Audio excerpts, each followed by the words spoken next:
नमस्कार। चलिए आज फटाफट जानते हैं भारत के पड़ोसी देशों के बारे में। अगले कुछ ही मिनटों में हम भारत की सरहदों के चारों ओर एक तेज तर्रार चक्कर लगाएंगे। तो एक चैलेंज है। भारत के कुल 9 पड़ोसी देश हैं और हमारे पास हैं सिर्फ 5 मिनट। क्या लगता है सब याद हो पाएगा? चलिए शुरू करते हैं और देखते हैं। अपनी यात्रा हम शुरू कर रहे हैं भारत के नक्शे के सबसे ऊपरी हिस्से से, यानी उत्तर पश्चिम और उत्तर में हमारी जो सीमाएं हैं वहां से। देखते हैं यहाँ कौन कौन से देश हैं। तो सबसे पहले बात करते हैं पाकिस्तान की। इसकी राजधानी है इस्लामाबाद और इसकी सीमा हमारे जम्मू कश्मीर, पंजाब और राजस्थान जैसे राज्यों से लगती हैं। और हाँ, एक बहुत जरूरी बात, 1947 में भारत के बंटवारे के बाद ही इसका जन्म हुआ था। यहाँ की जो सिंधु नदी प्रणाली है वो भी भौगोलिक लिहाज से बहुत मायने रखती है, क्योंकि इस पूरे इलाके की खेती और पानी की जरूरतें इसी पर टिकी हैं। अच्छा, अब अफगानिस्तान। इसकी स्थिति बड़ी दिलचस्प है। भारत के साथ इसकी एक बहुत ही छोटी सी सीमा लगती है, और वो भी पाक अधिकृत कश्मीर यानी पीओके वाले इलाके में। पुराने ज़माने में यह रास्ता भारत के लिए एक बहुत अहम व्यापारिक मार्ग हुआ करता था। अगला देश है चीन, जिसकी राजधानी है बीजिंग। भारत और चीन के बीच एक बहुत ही लंबी सीमा है और इसी वजह से हमारे बीच कुछ विवादित इलाके भी हैं, जिनमें अक्साई चीन का नाम सबसे ऊपर आता है। चलिए अब जरा नेपाल की तरफ चलते हैं।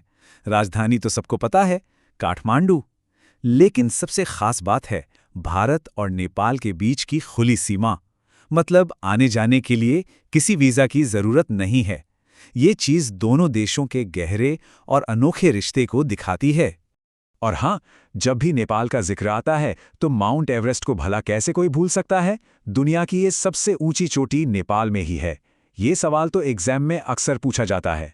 हमारी उत्तरी सीमा पर जो आखिरी देश है वो है भूटान, जिसकी राजधानी है थिम्फू। भूटान भारत का एक बहुत ही करीबी दोस्त है। और एक और बात, ये एक लैंडलॉक्ड देश है, मतलब इसकी कोई भी सीमा सीधे समुद्र से नहीं मिलती।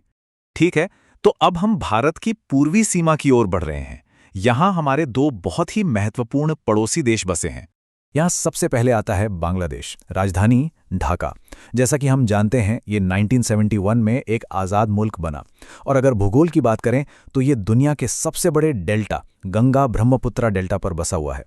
पूर्व में हमारा अगला पड़ोसी है म्यांमार, जिसकी राजधानी है नेपिडो। म्यांमार हमारे लिए रणनीतिक रूप से बहुत जरूरी है, क्योंकि यही वो देश है जो भारत को जमीन के रास्ते दक्षिण पूर्व एशिया से जोड़ता है। इसीलिए ये भारत की लुक ईस्ट पॉलिसी का एक बहुत ही अहम हिस्सा है, जिसका मकसद दक्षिण पूर्व एशियाई देशों के साथ हमारे रिश्तों को और मजबूत करना है। तो अब तक हमने जमीनी सीमाओं की बात कर ली। अब चलिए दक्षिण की ओर, हिंद महासागर में बसे अपने समुद्री पड़ोसियों से मिलते हैं। दक्षिण में हमारा पहला पड़ोसी है श्रीलंका। इसकी 2 राजधानियां हैं, एक कमर्शियल और दूसरी एडमिनिस्ट्रेटिव। भारत और श्रीलंका के बीच में है पाक जलडमरू मध्य। आप इसे एक पतली सी समुद्री गली की तरह समझ सकते हैं जो दोनों देशों को अलग करती है। और अब हमारे आखिरी पड़ोसी देश की बारी, मालदीव, राजधानी माले। ये हिंद महासागर में बसा एक बहुत ही खूबसूरत द्वीपों वाला देश है, जो अपने टूरिज्म के लिए पूरी दुनिया में जाना जाता है। तो चलिए अब आते हैं सबसे जरूरी हिस्से पर। यह सेक्शन खास तौर पर परीक्षाओं की तैयारी करने वालों के लिए है। यहाँ वो सब कुछ मिलेगा जो आपको बिल्कुल याद रखना है। और ये देखिए, इन सभी 9 देशों को एक ही लाइन में याद रखने का ये है एक जबरदस्त तरीका। बस इस लाइन को रट लीजिए। पाक, अफ, चीन, नेपाल, भूटान, बांग्ला, म्यांमार, श्रीमाल। ये एक तरह से उत्तर पश्चिम से शुरू होकर दक्षिण तक का एक भौगोलिक क्रम है। ये टेबल एक क्विक रिवीजन टूल की तरह है। यहाँ आप हर देश, उसकी दिशा और राजधानी सब कुछ एक ही नज़र में देख सकते हैं। सारी जानकारी को एक साथ याद रखने का ये एक बहुत बढ़िया तरीका है। अब 2 सबसे जरूरी सवाल जो लगभग हर परीक्षा में आते हैं। भारत की सबसे लंबी जमीनी सीमा किस देश के साथ है?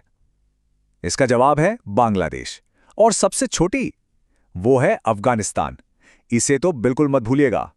और आखिर में कुछ और जरूरी बातें हैं।